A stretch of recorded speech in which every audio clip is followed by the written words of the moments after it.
Good morning student. Today's subject is Hindi. नमक का दारोगा. अपना वेडनेसडे के दिन नमक का दारोगा अपना ये आधा लेसन हुआ था पेज नंबर 23 तक. अभी आगे का कंटिन्यू कर रहे हैं अपन.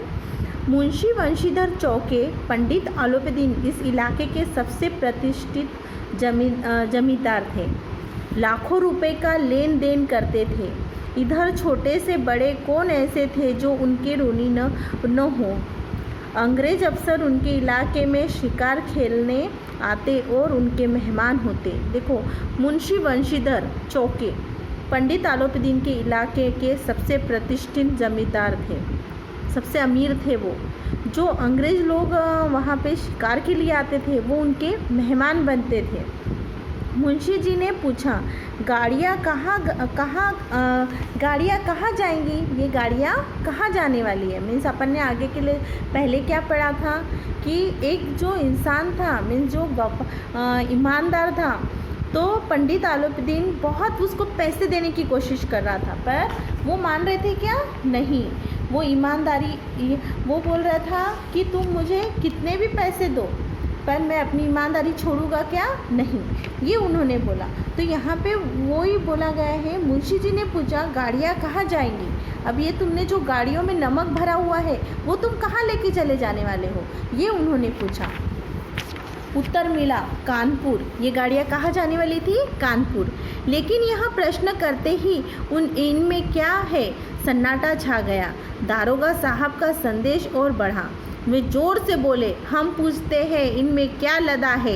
यानी दारोगा जोर से चिल्लाने लगे उनके ऊपर कि इसमें क्या लदा हुआ है, मीन्स क्या लेके जा रहे हो तुम इसके अंदर. जब इस बार भी कोई उत्तर न मिला तो उन्होंने घोड़े को एक गाड़ी से सटाकर बोले, टटोला, और भ्रम दूर हो गया.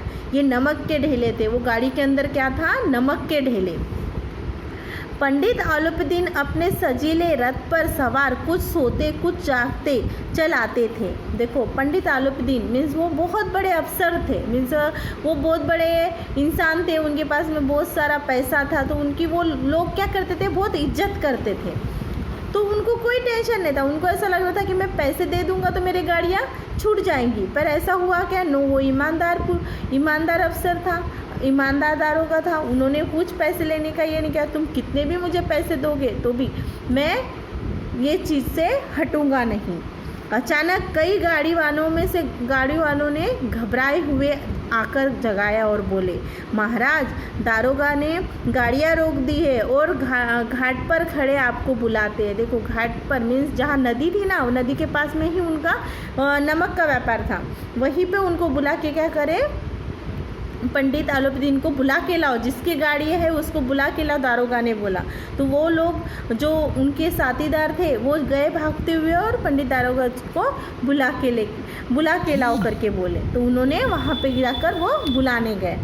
पंडित आलोपदीन का लक्ष्मी पर अखंड विश्वास था. न्याय और नीति सब लक्ष्मी के ही खिलौने हैं. इन्हें वे जैसा चाहते नचाती थी.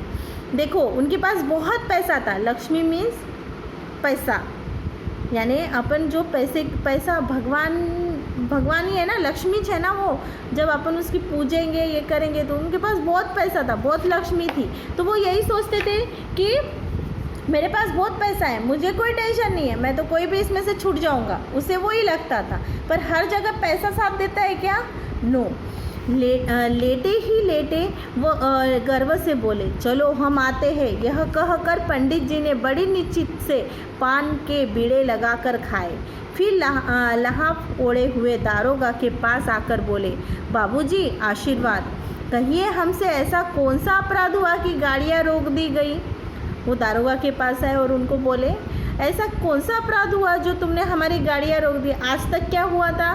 जो दूसरे दारोगा लोग थे वो उनसे रिश्वत ले लेते थे और उनकी गाड़ियाँ छोड़ देते थे. पर ये जो इंसान था वो ईमानदार था, वो कभी वो पैसे नहीं लेता था किसी से भी. तो उसे लगा कि अरे, मेरे से कौन सा अपराध हुआ तुमने जो मेरी गाड़ियाँ रोक दी? उनको क्या मालूम कि ये नया अफसर आया है.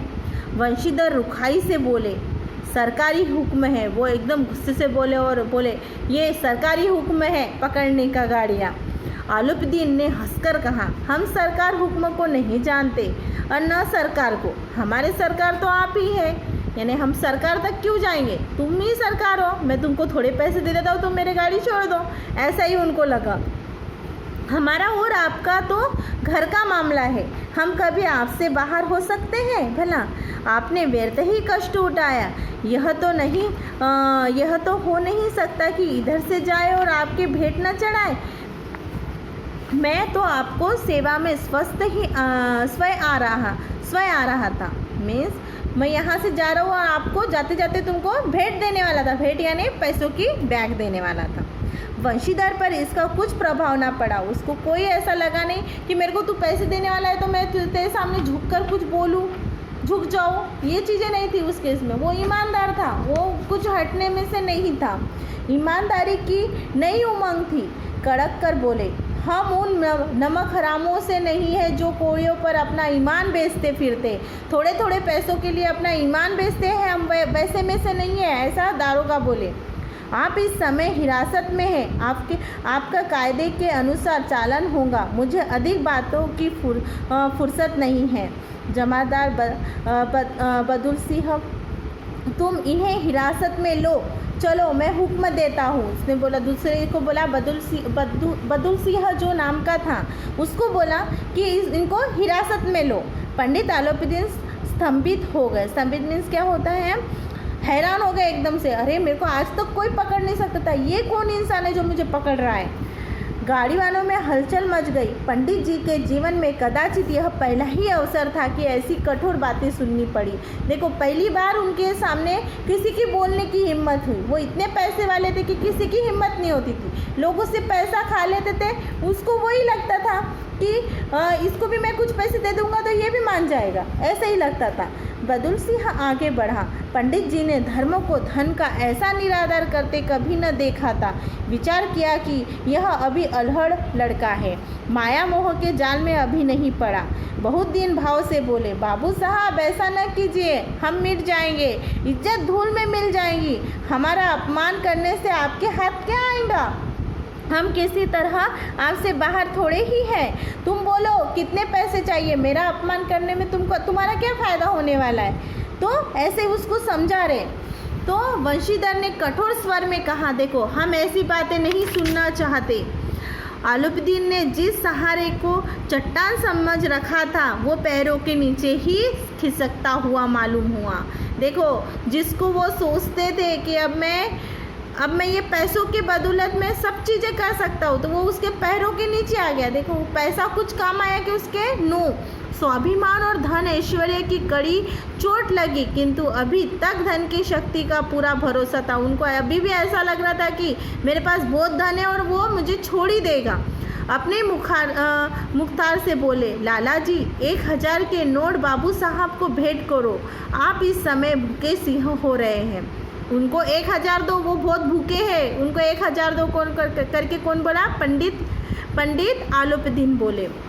वंशीधर ने गर्म होकर कहा, मीन्स एकदम से गुस्से में बोला, 1000 नहीं, 1 लाख भी मुझे सच्चे मार्ग से नहीं हटा सकता। तुम मुझे 1000 कह देते हो, तुम्हें 1 लाख भी दोगे ना? जो मैं कर रहा हूँ, जो मैं सच्चा मार्ग पे चल रहा हूँ, उससे तुम मुझे हटा नहीं सकते।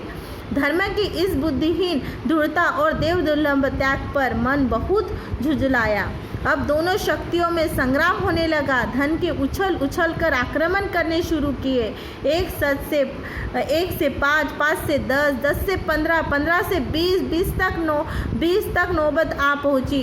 किंतु धर्म की अलौकिक वीरता के साथ इस बहुसंख्य सेना के सम्मुख अकेला पर्वत ही भाटी अटल अविचलित खड़ा हुआ। देखो, वो अकेला, 1 से कितने लोग जमा हो गए, 1 से 2, 2 से 3, इतने लोग जमा हो गए, पर वहाँ से कोई भी हटा नहीं। आलोपीदीन निराश होकर बोले, अब इससे अधिक मेरा साहस नहीं, आगे आपके अधिकार है। वंशीधर ने अपने जमादार को ललकारा। बदुल सिंह मन में दारोगा जी से गोलियां देता हुआ पंडित आलोपीदीन ओर बढ़ा। पंडित जी घबराकर 2-3 कदम पीछे हटे। अत्यंत दीनता से बोले, बाबू साहब ईश्वर के लिए मुझ पर दया कीजिए, मैं 25,000 पर निपटारा करने को तैयार हूँ। देखो पहले वो 1,000 देने को तैयार था, अभी क्या बोल रहा है, मैं 25,000 देता हूँ पर मुझे छोड़ दो। असंभव बात है।